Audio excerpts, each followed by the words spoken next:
capítulo 6, estamos avanzando ya en el capítulo 6. En este capítulo hemos visto el cuarto milagro de Jesús o la cuarta señal, que era en la cual Jesús alimentó a más de 5,000. Pero sabemos que no fueron solamente 5,000, ¿no? Fueron más de 5,000. Ahora vamos a ver una señal más. En el versículo 16 al 21 que hemos leído, Jesús camina sobre el mar. Recordemos que los judíos querían llevarlo a Jesús, tomarlo para hacerlo rey, así es que Jesús se escabulló de ellos, ¿verdad? Y se fue a orar al monte. Y mientras eso, sus discípulos en la barca, ellos iban a dirigir nuevamente a Capernaum, iban a cruzar el mar de Galilea, y Jesús se quedó orando en el monte. Y en ese sentido vamos a ver el texto del día de hoy. Versículo 16 de Juan capítulo 6 dice lo siguiente: al anochecer descendieron sus discípulos al mar, y entrando en la barca, iban cruzando el mar hacia Capernaum. Estaba ya oscuro y Jesús no había venido a ellos. Este pasaje, hermanos, de Jesús camina sobre el mar se encuentra en los evangelios de Mateo, de Marcos, menos en Lucas. Lucas no lo relata. Juan es bastante conciso y puntual. No pone mucho énfasis en otras cosas que Mateo y Marcos sí ponen énfasis. Por ejemplo, aquí solamente nos dice, nos relata que los discípulos descendieron y fueron al mar, subieron en la barca e iban cruzando hacia Capernaum. En Mateo y en Marcos nos dice que Jesús les había mandado. Marcos 6:45 dice: enseguida hizo a sus discípulos entrar en la barca e ir delante de él a Betsaida, en la otra ribera, entre tanto que despedía a la multitud. Entonces, en los otros evangelios nos habla que Jesús los envía y Jesús se queda todavía orando en el monte. ¿Tenía un propósito con todo esto? Claro que tenía un propósito, y eso lo vamos a ver más adelante. Juan de frente comienza a narrar que mientras están avanzando en la noche, o intentaban avanzar, se levantó un gran viento que soplaba y parece que no los dejaban avanzar. Era un viento que los tenía ahí atrapados en el mar de Galilea. Tenían que cruzar ese mar y no podían. Entonces vamos a ver que los discípulos están pasando problemas, grandes vientos. Generalmente se nos ha enseñado, y la Biblia también lo dice, que los problemas vienen cuando nos apartamos del Señor, cuando desobedecemos al Señor. Es cierto, cuando nos apartamos del Señor vienen los problemas, los vientos fuertes, las tormentas, correcto. Pero no solamente cuando nos apartamos. Puede darse que también obedeciendo a Dios, estando en el camino del Señor, pueden venir vientos y tormentas. En este caso, los discípulos estaban siguiendo las órdenes del Señor. Vayan avanzando, les dice, y viene una tormenta. Entonces, eso se llama las pruebas que vienen al creyente. Todas tienen un propósito. Entonces, hay que estar preparado para todos. No es algo mecánico. Si yo me porto bien, me viene bendición. Y si me porto mal, no. Llega un momento en que usted se va a portar bien y le va a venir la prueba. Es que Dios no es una maquinita que la programamos. Metes monedita, jalas, baja bendición. Si metes otra monedita, jalas y baja bendición. Dios es soberano. Y si quiere probarnos, quiere pulir nuestra fe, Él va a permitir pruebas aún cuando estamos en obediencia al Señor. Eso no entendían los amigos de Job. Ellos pensaban así en su doctrina, su forma de ver a Dios. Si eres bueno, bendición. Si eres malo, maldición. No cabía otra alternativa. Lo habían mecanizado a Dios, ¿no? Como si fuese una maquinita programada. Dios hace como Él quiere, según sus planes y propósitos. Que es cierto que cuando nos portamos bien, cuando obedecemos al Señor, viene bendición, es cierto. Hay muchos ejemplos en la Biblia, pero también hay ejemplos de que obedeciendo y siendo fieles va a venir la prueba. Entonces, eso es importante. Versículo 18 dice: y se levantaba el mar con gran viento que soplaba. Y vamos a ver ahí el temor de los discípulos. Versículo 19 nos habla de eso. Cuando habían remado como 25 o 30 estadios, vieron a Jesús que andaba sobre el mar y se acercaba a la barca, y tuvieron miedo. Juan es bien conciso porque su objetivo es hablarnos de la naturaleza de la persona de Jesucristo. ¿Quién es Él? A eso va enfocado más Juan. Por eso no pone énfasis en muchos detalles que Marcos y Mateo sí.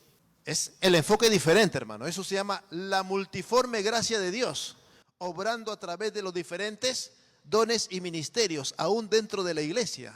Usted va a ver a dos pastores, dos maestros que van a enseñar diferente. ¿Por qué? Porque cada uno tiene un enfoque en el cual Dios nos usa. No es que uno sea mejor ni más importante que el otro, sino que cada uno enfoca a un área que la iglesia o el creyente necesita de la enseñanza.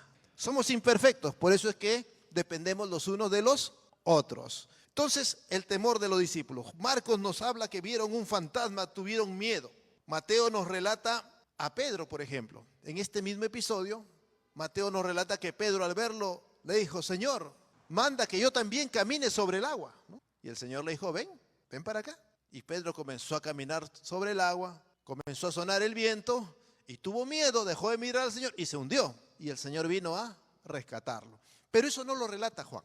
No pone énfasis en eso, va a obviarlo Juan y va a pasar de frente a el versículo 20, donde va a hablar ya del punto central en el cual sí Juan está enfocado. Vale decir, hermanos, que en esta quinta señal, que es Jesús camina sobre el mar, no solamente va a haber la señal de que Jesús camina sobre el mar. Vamos a ver ahí otros elementos. Otros elementos vamos a ver en esta señal. Por ejemplo, que Pedro camina sobre el agua. Jesús prácticamente está rompiendo las leyes naturales de la física y todas las leyes naturales que podrían explicar, o mejor dicho, podrían negar este milagro. Pero Dios es Dios, por eso va contra toda ley física, porque Él es el Señor de todas las cosas. Entonces vamos a ver eso, ¿no? Jesús caminando, Pedro caminando, que no lo relata aquí Juan. La última parte es que una vez que Jesús llega al barco, a la barca, la naturaleza, toda la tormenta se para, se aquieta. Y rápidamente, dice que de manera milagrosa llegan hasta la otra orilla. Vemos varios elementos sobrenaturales que van a afirmar la naturaleza divina de Jesús. Él es Dios. Entonces, completando aquí la historia con lo que dice Mateo y Marcos, todas esas señales milagrosas, no solamente que Jesús caminó, sino Pedro caminó, la naturaleza fue dominada, fue aquietada, las leyes físicas del agua fueron alteradas por Jesús y al final ellos llegan de manera milagrosa al otro lado. Todo eso afirma su naturaleza divina. Y es a donde ven el versículo 20, Juan. Dice, tuvieron miedo al verle que acercaba, pero Jesús les dijo, yo soy, no temáis. Esta palabra yo soy no se refiere a que dice soy yo, fulano de tal. Esta palabra yo soy significa simplemente está dando su nombre, el nombre de Dios. Cuando Jehová, Dios, se le presentó a Moisés, Moisés le dijo, ¿cuál es tu nombre? Para decirles cuando me pregunten cuál es tu nombre, ¿qué les voy a decir? Jesús les dijo, yo soy, es mi nombre. Diles, yo soy, me envió a vosotros. Entonces, este yo soy está diciendo simplemente es el mismo Dios de Israel del Antiguo Testamento que habló a Moisés, es el mismo Dios que está presente ahora con ellos. Por eso Juan va de frente a esta parte, el versículo 20. Yo soy, con todo eso, esa demostración de poder sobrenatural sobre el viento, sobre el agua, aún sobre Pedro mismo. ¿Quién iba a dudar que Jesús es Dios? Y Él les confirma, les afirma en su corazón, le dice, yo soy, no temáis, ¿no? Entonces, Juan lo pone adrede, a propósito esto, para hacernos entender de que ese mismo yo soy del Antiguo Testamento, aquel que se le presentó a Moisés en la zarza ardiente, es el mismo que está hoy día dominando la naturaleza, rompiendo esas leyes naturales del viento y del agua, es nuestro Señor Jesucristo, es Dios mismo. Y esto es lo que más remarca Juan, Jesucristo es Dios, es el punto que va, la naturaleza de Dios. No teman. Entonces, versículo 21, ellos entonces con gusto le recibieron en la barca, la cual llegó enseguida a la tierra a donde iban.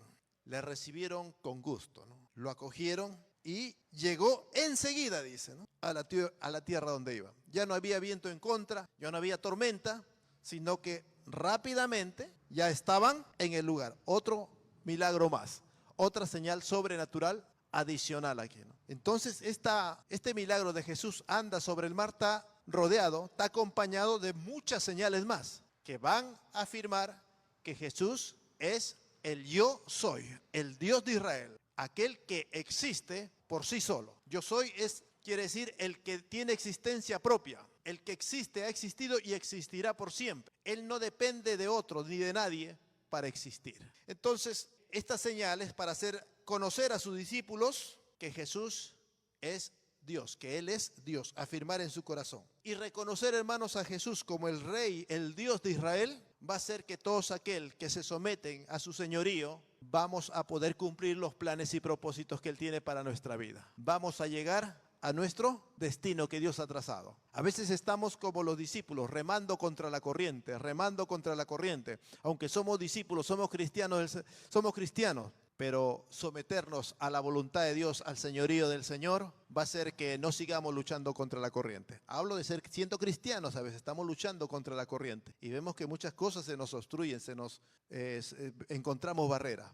Pero cuando decidimos, hermanos, someternos a la voluntad, al señorío del gran yo soy, del Dios de Israel, vamos a ver cumplido los planes y propósitos de Dios en nuestra vida. Rápidamente llegaremos a buen puerto, como los discípulos. Dios nos bendiga. Ahí nos vamos a quedar en esta corta reflexión, ¿sí? Es la quinta señal o quinto milagro que relata el libro de Juan. Amén. Gloria al Señor.